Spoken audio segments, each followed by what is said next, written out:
Le mot du jour, ou plutôt le gros mot du jour. Bon, vous inquiétez pas, hein, franchement, pas besoin de zapper ou de boucher les oreilles des enfants. Ça va, ça reste soft quand même. Tête de pioche. Espèce de tête de pioche. Oui, alors pourquoi on traite les gens de tête de pioche? Qu'est-ce que ça veut dire, Emmanuel? Je me suis jamais vraiment posé la question.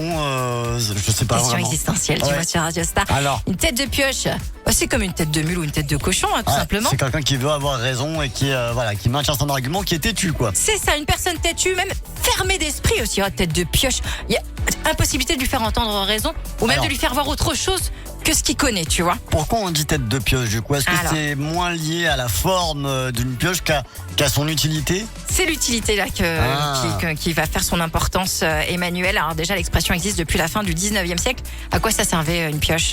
À miner. Jusque-là, tout va bien. Alors pour les bagnards, ils utilisaient la pioche pour casser les pierres. Oui, Donc, oui, pour ceux qui ont vu Luc et Luc quand ils étaient Eh oui. enfants, les Dalton, ils cassent des pierres au pénitencier. un outil qui est forcément donc très très dur pour pouvoir casser des choses qui sont très très dures elles-mêmes. Et donc quand vous avez la tête dure et que vous ne dépendez pas de quelque chose, justement, vous avez finalement la dureté de la pioche carrément, quoi. Tête de pioche.